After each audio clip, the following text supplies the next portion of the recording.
Hi cuties, welcome back to the channel. तो last class में हमने फॉर्म्ड एलिमेंट्स में WBCs देखा था, उसी को आज कंटिन्यू करेंगे। हेडिंग डालिए WBCs।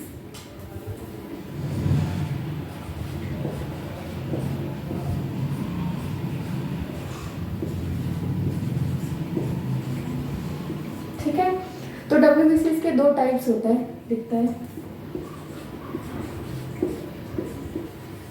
इसमें होता है, एक होता है ग्रेन्युलोसाइट्स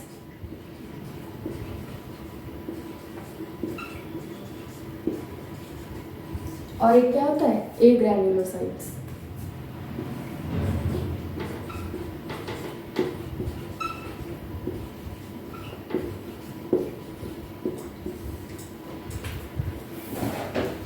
ये जो ग्रेन्युलोसाइट्स होते हैं ना, इसमें क्या होता है, लोब्ड न्यूक्लियस होता है। कैसे?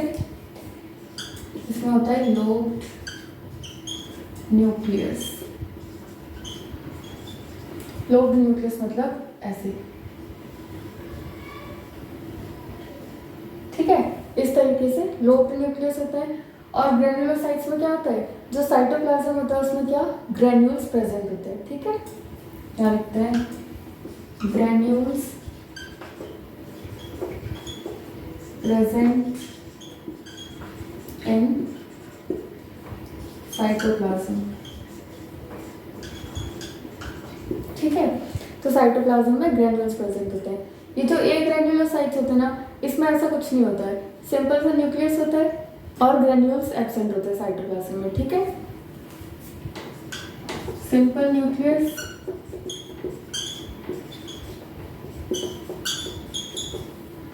ग्रेन्यूल्स एब्सेंट होते हैं, granules absent in cytoplasm.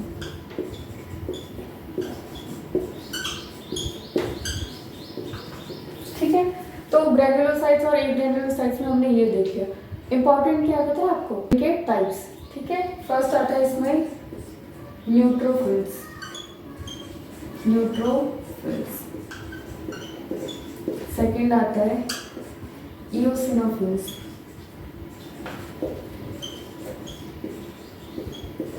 And third is basophils.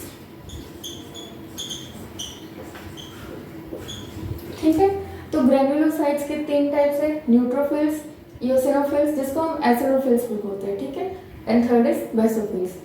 A granulocytes में क्या होता है, इसमें होता है मोनोसाइट्स और लिम्फोसाइट्स। लिम्फोसाइट्स, ठीक है। इसमें भी सबसे इंपॉर्टेंट चीज क्या है पता है आपको, इनके परसेंटेज की, कौन कितना परसेंटेज में है।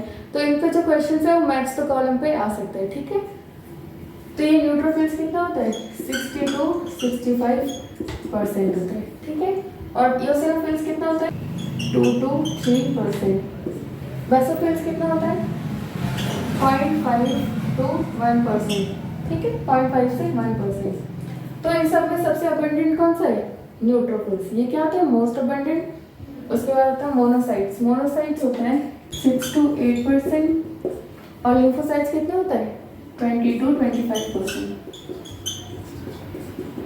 ठीक है, तो इन सब में सबसे अबंडेंट कौन सा है, न्यूट्रोफिल्स, 60 to 65%। और इन सब में सबसे लीस्ट अबंडेंट कौन सा है, बेसोफिल्स। ठीक है, यहाँ लिखते हैं, ये मोस्ट अबंडेंट है,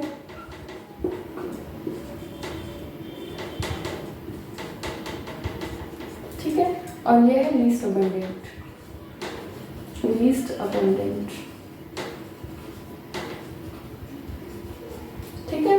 चलिए इसका स्क्रीनशॉट ले लीजिए, फिर एक एक करके सबको देखते हैं। फर्स्ट हेडिंग डालिए न्यूट्रोफिल्स। न्यूट्रोफिल्स,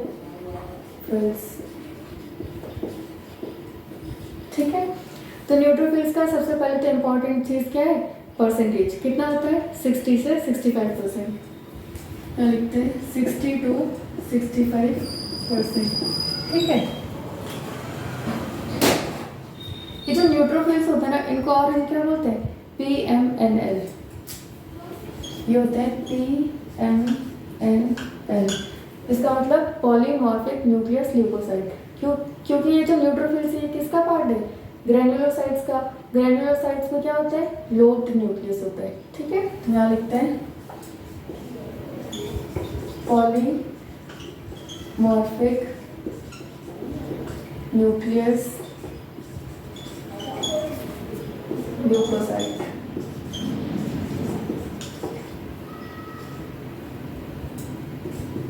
ठीक है, और इसमें क्या होता है, मल्टी लोब्ड न्यूक्लियस होता है, ठीक है,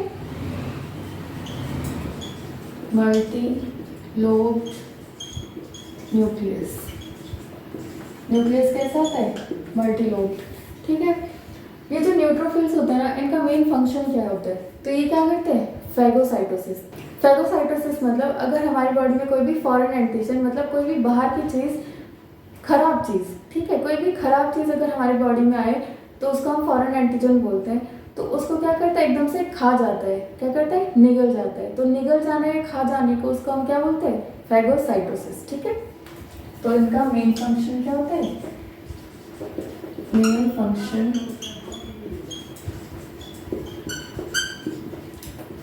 फैगोसाइटोसिस, फैगोसाइटोसिस, ठीक है। इसलिए इसको और हम क्या बोलते हैं, माइक्रो पोलिसमैन ऑफ बॉडी। क्या बोलते हैं हम, micro policeman of body, also known as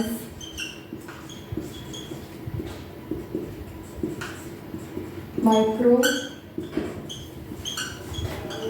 policeman of body, ठीक है, बॉडी का माइक्रो पोलिसमैन भी बोलते हैं, ठीक है। इसका स्क्रीनशॉट ले लीजिए, हेडिंग डालिए इओसिनोफिल्स, इओसिनोफिल्स।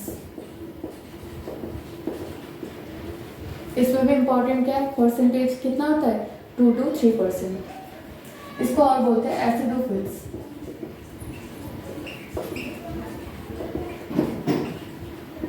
2 to 3% होता है, ठीक है।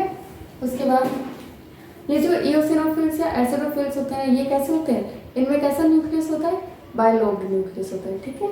लिखते हैं they have bilobed nucleus, bilobed nucleus, ठीक है। और ये जो इओसिनोफिल्स या एसिडोफिल्स होते हैं ना, इनके ग्रैन्यूल्स को हम किससे स्टेन करते हैं, एक इओसिन या एसिडिक डाई होती है, उससे हम स्टेन करते हैं, ठीक है। ग्रैन्यूल्स आर स्टेन्ड यूजिंग एक इओसिन या एसिडिक डाई होती है, इओसिन डाई, ठीक है। उसके बाद जब एलर्जी या इन्फेक्शन वाली कंडीशन होती है ना, कौन सी कंडीशंस, जब एलर्जी या इन्फेक्शन वाली कंडीशंस होती है, तो उस कंडीशन में ये जो इओसिनोफिल्स या एसिडोफिल्स है, इनका नंबर क्या हो जाता है, इंक्रीज हो जाता है, ठीक है। तो डॉक्टर्स के पास जब हम जाते हैं, उनको पता कैसे चलता है एक इंडिविजुअल को इन्फेक्शन या एलर्जी है, तो वो क्या देखते हैं, ये जो इओसिनोफिल्स या एसिडोफिल्स होते हैं, इनके काउंट को देखते हैं। अगर इनका काउंट नॉर्मल से बहुत ज़्यादा हो जाता है, तो इसका मतलब क्या है, इन्फेक्शन या एलर्जी है, ठीक है। दिखता है देयर नंबर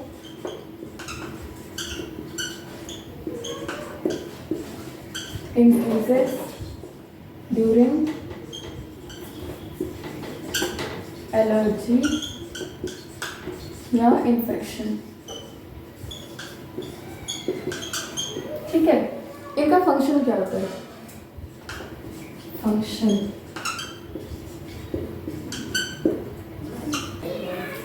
तो जो एलर्जी होती है ना, एलर्जी और जो पैरासाइट के इन्फेक्शंस होते हैं ना, उनसे क्या करते हैं, प्रोटेक्शन करते हैं। कौन, इओसिनोफिल्स या एसिडोफिल्स। लिखता है protection from allergy and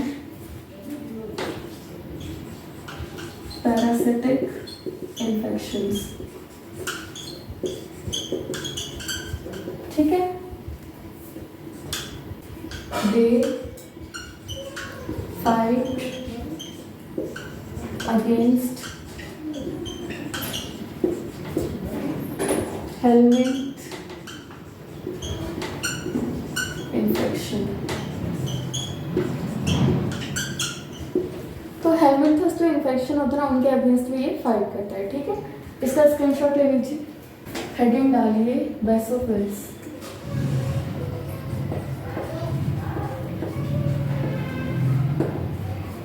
basophils का भी इम्पोर्टेंट क्या है, परसेंटेज 0.5 to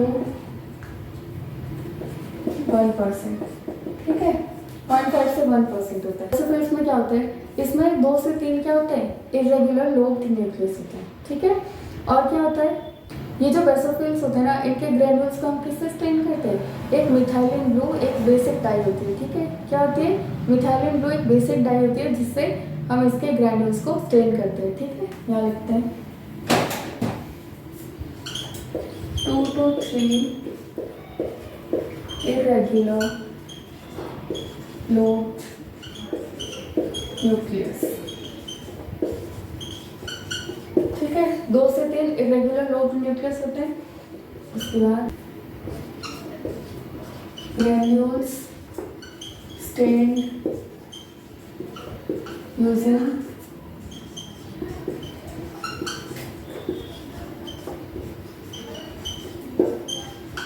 मिथाइलिन ब्लू। ये क्या होती है, एक बेसिक डाई होती है, ठीक है, बेसिक डाई, ठीक है। उसके बाद secretes heparin। हेपेरिन क्या होता है, एक एंटीकोएगुलेंट,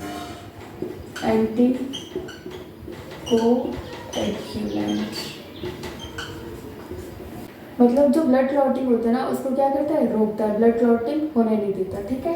तो बेसोफिल सिक्रेट करता है हेपेरिन, एक एंटीकोएगुलेंट होता है, और सिक्रेट करता है हिस्टामिन। ये हिस्टामिन क्या होता है, एक वेसो डायलेटर होता है, जो ब्लड वेसल्स होते हैं ना, उनको क्या करता है, डायलेट करता है, फैलाता है, ठीक है। ये होता है वेसो डायलेटर।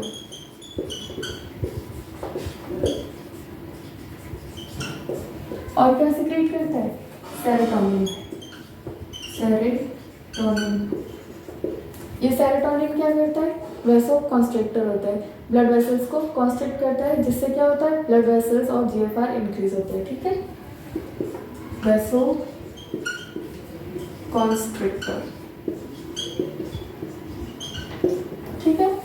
तो बेसोफिल्स 0.5 to 1% होता है, 2 से 3 इरेगुलर लोब न्यूक्लियस होते हैं, ग्रेन्यूल स्टेन्ड होते हैं using methylene blue which is a basic dye, and secrete करते हैं हेपेरिन, एक एंटीकोएगुलेंट होता है, हिस्टामिन एक वेसोडाइलेटर होता है, और सेरोटोनिन एक वेसोकॉन्स्ट्रिक्टर होता है, ठीक है। इसका स्क्रीनशॉट ले लीजिए। हाँ जी, अभी हमने ग्रैन्युलोसाइट देख लिए तीनों, न्यूट्रोफिल्स, इओसिनोफिल्स और बेसोफिल्स, ठीक है। अब हेडिंग डालिए ए ग्रैन्युलोसाइट्स। ए ग्रैन्युलोसाइट्स, ठीक है। और इसमें फर्स्ट हेडिंग डालिए मोनोसाइट्स। मोनोसाइट्स, ये जो मोनोसाइट्स होते हैं ना, इनमें क्या होता है, बड़े बड़े WBCs होते हैं, ठीक है। और जो न्यूक्लियस होता है ना, उसका शेप कैसा होता है, किडनी या बीन शेप का होता है, ठीक है। इनका भी फंक्शन क्या होता है, फेगोसाइटोसिस। अभी हमने ग्रैन्युलोसाइट्स देखा, उसमें हमने क्या देखा था, न्यूट्रोफिल्स का फंक्शन क्या होता है, फेगोसाइटोसिस। मतलब अगर हमारी बॉडी में कोई भी फॉरेन एंटीजन आए, बाहर से कोई भी फॉरेन एंटीजन हमारी बॉडी में आया, उसको क्या करता है, खा जाता है, निगल जाता है, ठीक है। तो फेगोसाइटोसिस न्यूट्रोफिल्स का भी फंक्शन था, मोनोसाइट्स का भी फंक्शन होता है, ठीक है। लिख लेते हैं,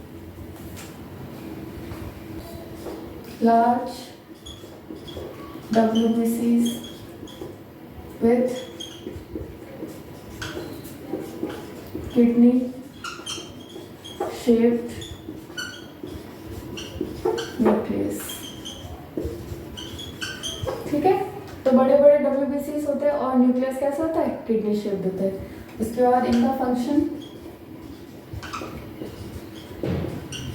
फाइगोसाइटोसिस,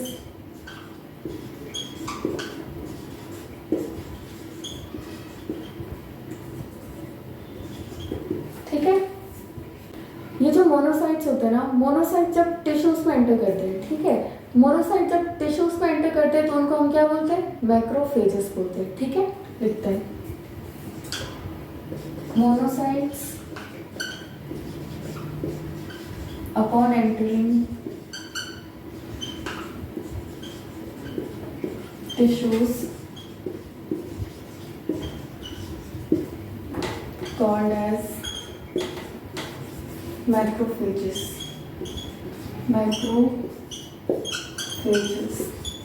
ठीक है, तो जब मोनोसाइट्स टिश्यूज में एंटर करते हैं उनको हम क्या बोलते हैं?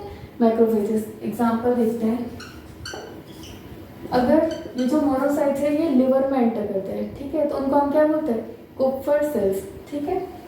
तो लिवर में क्या होता है? Kupffer cells. तो लिवर में कुपर सेल्स क्या होते हैं? मैक्रोफेजेस होते हैं।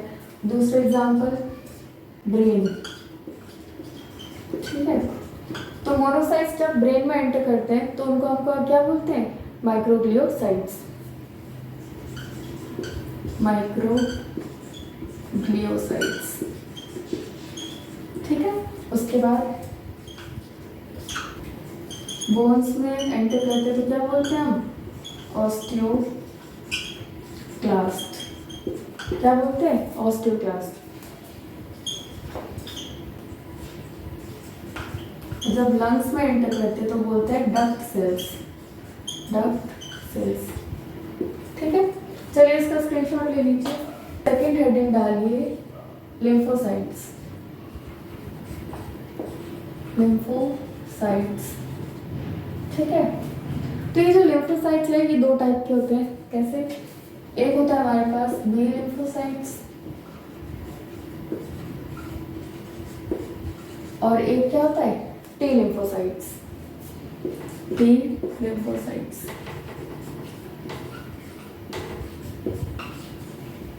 ठीक है। ये जो बी लिम्फोसाइट्स है ना, बोन मैरो में प्रोड्यूस होते हैं और वहीं पे मैच्योर होते हैं। क्या? जो बोन मैरो होता है ना वहीं पे बी लिम्फोसाइट्स प्रोड्यूस भी होते हैं और वहीं पे मैच्योर होते हैं, ठीक है। और इनका फंक्शन क्या होता है? जो ह्यूमरल इम्यूनिटी होती है ना उसमें फंक्शन करते हैं, ठीक है। यहाँ लिखते हैं they are produced and matured in bone marrow.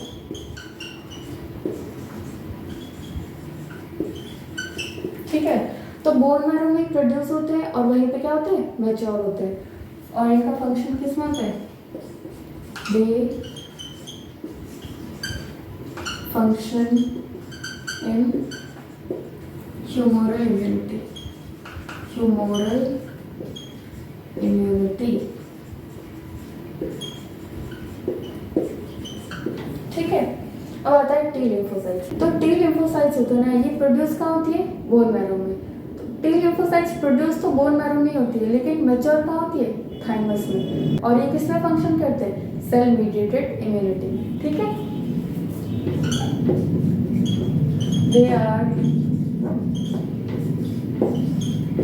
produced in bone marrow। Bone marrow में तो प्रोड्यूस होते हैं, मैच्योर इन थाइमस। थाइमस में मैच्योर होते हैं। फंक्शन दे फंक्शन इन CMI, मतलब सेल मीडिएटेड इम्यूनिटी, ठीक है। सेल मीडिएटेड इम्यूनिटी में फंक्शन करते हैं। ये जो ह्यूमरल इम्यूनिटी और सेल मीडिएटेड इम्यूनिटी है ये हम कहाँ पढ़ेंगे? जब हम ह्यूमन हेल्थ एंड डिजीज वाला चैप्टर पढ़ेंगे, ठीक है। तो उनको वहाँ पे अच्छे से एक्सप्लेन कर रहे थे, ठीक है। इनका स्क्रीनशॉट ले लीजिए। हाँ जी, तो हमने ब्लड सेल्स में RBCs देखा, WBCs देखा, अब देखते हैं प्लेटलेट्स। हेडिंग डालिए प्लेटलेट्स।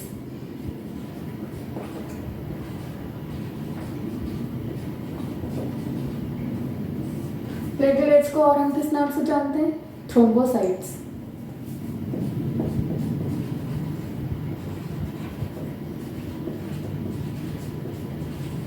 ठीक है, तो ये जो प्लेटलेट्स होता है ना, इनका नॉर्मल काउंट कितना होता है? इनका नॉर्मल काउंट, तो इनका नॉर्मल काउंट होता है 1,50,000 to 3,50,000 पर मिलीमीटर क्यूब। ठीक है, तो 1.5 से 3.5 लाख इनका क्या होता है? नॉर्मल काउंट होता है। इनकी लाइफ स्पैन कितनी होती है? 8 से 10 दिन लाइफ स्पैन होता है इनका। Life span 8 to 10 days। ठीक है, और ये जो प्लेटलेट्स होते हैं इनका फंक्शन क्या होता है? क्लॉटिंग में। ठीक है, क्लॉटिंग या कोएगुलेशन में। ठीक है, फंक्शन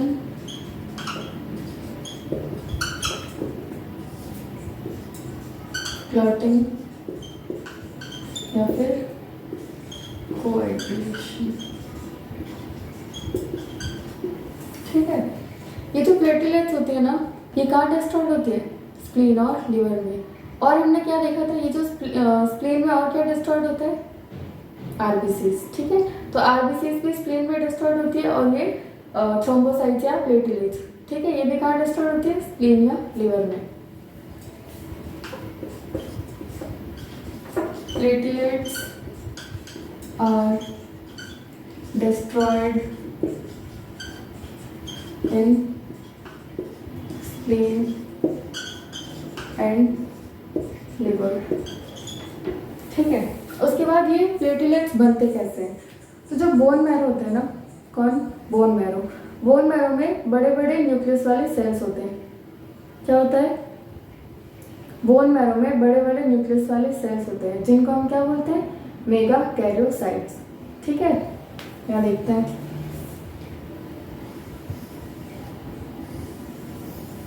ये क्या है? Mega karyocyte. Mega karyocytes. ठीक है, तो बोन मैरो में बड़े बड़े न्यूक्लियस वाले सेल्स है, जिनको हम मेगा कैरियोसाइट्स बोलते हैं। अब इनमें क्या होता है? इनमें होता है फ्रेगमेंटेशन। ऐसे तो फ्रेगमेंटेशन।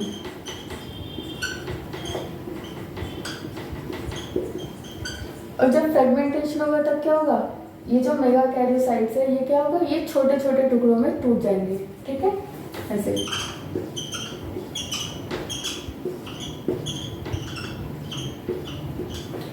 ठीक है, तो जब मेगा कैरियोसाइट्स में फ्रेगमेंटेशन होगा तो ये छोटे छोटे टुकड़ों में टूट जाएंगे, और इन छोटे छोटे टुकड़ों को हम क्या बोलते हैं? प्लेटलेट्स या थ्रोम्बोसाइट्स। ठीक है, ये क्या है? ये है प्लेटलेट्स। और एक बात, ये जो प्लेटलेट्स या थ्रोम्बोसाइट्स होते हैं ना, ये भी कैसे होते हैं? नॉन न्यूक्लिएटेड, मतलब इनमें भी क्या होता है? न्यूक्लियस एब्सेंट होता है। ठीक है, नॉन न्यूक्लिएटेड।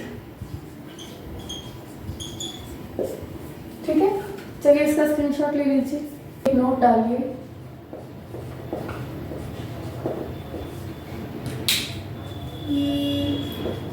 इन डेंगू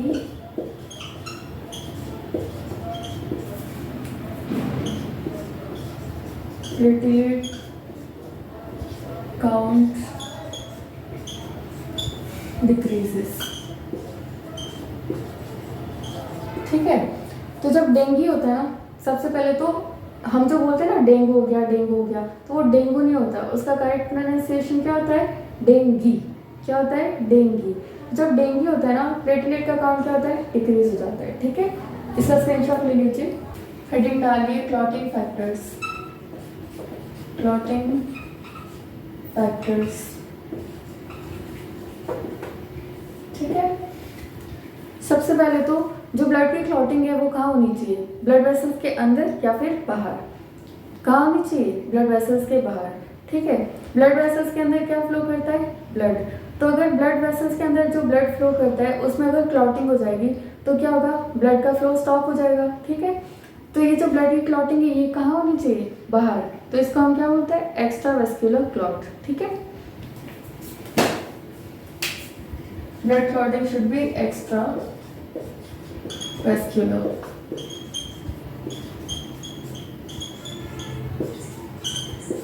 और इसको हम क्या बोलते हैं? हीमोस्टैसिस। क्या बोलते हैं हम इसको? बोलते हैं हीमोस्टैसिस।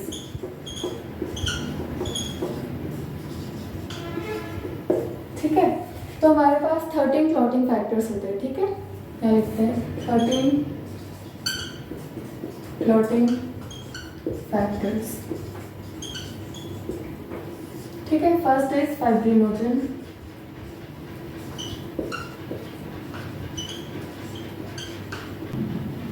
ठीक है, हमने जब प्लाज्मा देखा था, प्लाज्मा मतलब फ्लूइड मैट्रिक्स, उसमें हमने क्या देखा था? 6 to 8% क्या होते हैं? Plasma proteins. ठीक है, प्लाज्मा प्रोटीन्स 3 टाइप के थे, एल्ब्यूमिन था, ग्लोबुलिन था, और क्या था? फाइब्रिनोजन। फाइब्रिनोजन को क्या बोला था हमने? एक क्लॉटिंग फैक्टर। ठीक है, सेकंड आता है हमारे पास prothrombin. Third is thromboplastin. Thromboplastin. Fourth आता है कैल्शियम आयन। क्या आता है? Calcium ion.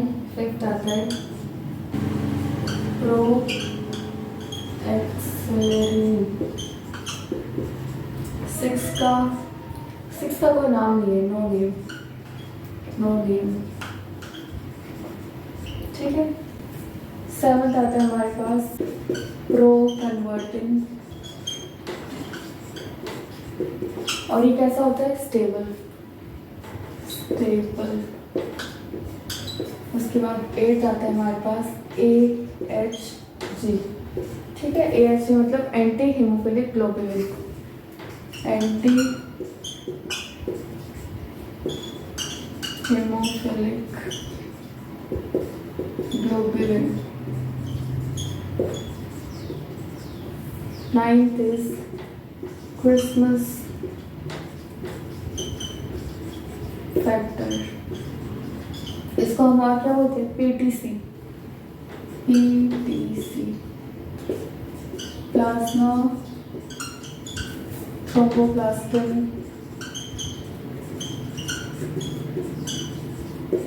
कंपोनेंट। ठीक है, और 10th आता है Stuart factor. 10th is Stuart factor. ठीक है, 11th प्लाज्मा थ्रोम्बोप्लास्टिन एंटीसीडेंट। और 12th आता है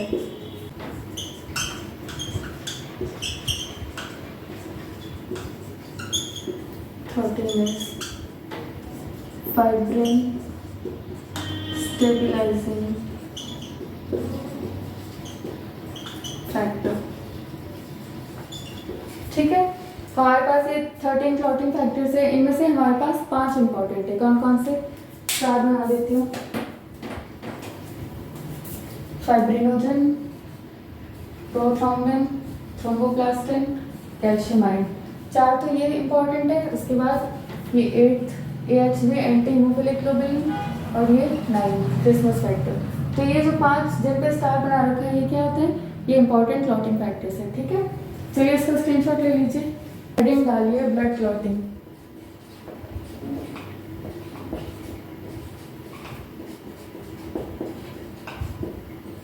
जी, तो ब्लड की क्लॉटिंग कैसे होती है? जैसे हमें कहीं चोट लगती है, ठीक है, जैसे यहाँ पे चोट लगी, तो हम क्या करेंगे? सबसे पहले इसको प्रेस करेंगे। क्या करेंगे? प्रेस करेंगे। क्यों प्रेस करेंगे? ताकि जो ब्लड का फ्लो है वो क्या हो जाए? कम हो जाए, धीमा हो जाए। ठीक है, समझते हैं कैसे? Tissue injury. ठीक है, जैसे टिश्यू पे इंजरी हुई, हमने क्या किया? वेसल्स में कॉन्स्ट्रिक्शन किया। ठीक है, उसको प्रेस किया। ठीक है, वेसो कॉन्स्ट्रिक्शन। ठीक है, कॉन्स्ट्रिक्शन इन ब्लड वेसल्स।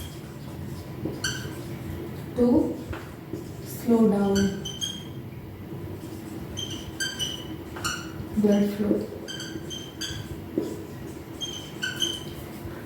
उसमें क्या करते हैं, प्रेस करते हैं या फिर ब्लड वेसल्स को कॉन्स्ट्रिक्ट करते हैं ताकि जो ब्लड का फ्लो है वो क्या हो जाए, धीमा हो जाए। इससे क्या होगा, यहाँ पे क्या होगा, एक प्लेटलेट प्लग बनेगा, प्लेटलेट प्लग बनेगा। और ये प्लेटलेट प्लग क्या करेगा, cascade of protein activates. Protein का एक कैस्केड होता है, उसको एक्टिवेट करता है और ये क्या सीक्रेट करता है, कैल्शियम, कैल्शियम आयन। अभी हमने पहले देखे थे क्लॉटिंग फैक्टर्स, 13 क्लॉटिंग फैक्टर्स, उनमें से मैंने बोला जो 5 क्लॉटिंग फैक्टर्स थे वो इंपॉर्टेंट है, उनमें से एक कैल्शियम आयन भी था, ठीक है। तो ये कैल्शियम आयन क्या है, एक क्लॉटिंग फैक्टर है, ठीक है। अभी कैल्शियम आयन क्या करेगा, प्रोथ्रोम्बिन, ये जो प्रोथ्रोम्बिन है ना, इसको किसमें कन्वर्ट करेगा, थ्रोम्बिन में।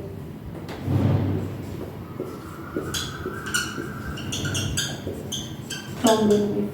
और ये प्रोथ्रोम्बिन कैसे फॉर्म में होता है, इनएक्टिव फॉर्म में होता है, ये होता है इनएक्टिव फॉर्म में। इनएक्टिव फॉर्म में प्रोथ्रोम्बिन था, उसको कैल्शियम ने एक्टिव थ्रोम्बिन फॉर्म में कन्वर्ट किया, ठीक है। ये कैसा है, एक्टिव है, ठीक है। अब ये जो एक्टिव थ्रोम्बिन है ना, ये क्या करता है, जो इनएक्टिव फाइब्रिनोजन होता है उसको किसमें कन्वर्ट करता है, एक्टिव फाइब्रिन क्लॉट में, ठीक है। ये क्या करता है, जो इनएक्टिव फाइब्रिनोजन होता है ना, फाइब्रिनोजन कैसा है, इनएक्टिव, इसको किसमें कन्वर्ट करता है, एक्टिव फाइब्रिन में, फाइब्रिन क्लॉट में। और ये कैसा है, एक्टिव, ठीक है। ये जो फाइब्रिन क्लॉट होता है ये किससे डिसॉल्व होता है, एक प्लाज्मिन प्रोटीन होता है, ठीक है। यहाँ लिखते हैं, नोट डालिए, fibrin clot is dissolved by plasmin protein, ठीक है। इसका स्क्रीनशॉट ले लीजिए, हेडिंग डालिए थ्रोम्बोसिस।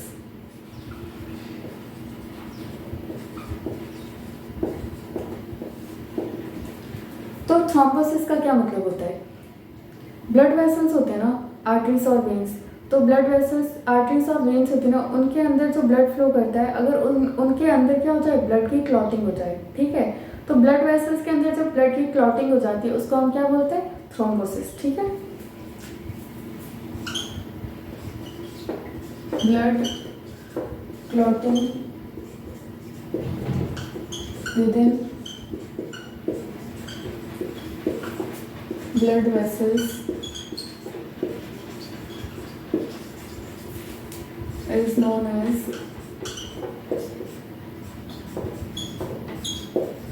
थ्रोम्बस, इसको हम बोलते हैं थ्रोम्बस। और जो मूविंग थ्रोम्बस होता है इसको क्या बोलते हैं, इबोलस, मूविंग थ्रोम्बस, इसको हम क्या बोलते हैं, एम्बोलिस, ठीक है। एक और point, thrombosis leads to reduced blood flow to tissues, ठीक है। थ्रोम्बोसिस मतलब ब्लड वेसल्स के अंदर जो क्लॉटिंग होती है उसको हम थ्रोम्बोसिस बोलते हैं, ठीक है। थ्रोम्बोसिस की वजह से क्या होगा, ब्लड का फ्लो कम हो जाएगा, रिड्यूस हो जाएगा, और उस कंडीशन को हम क्या बोलते हैं, इस्चेमिया।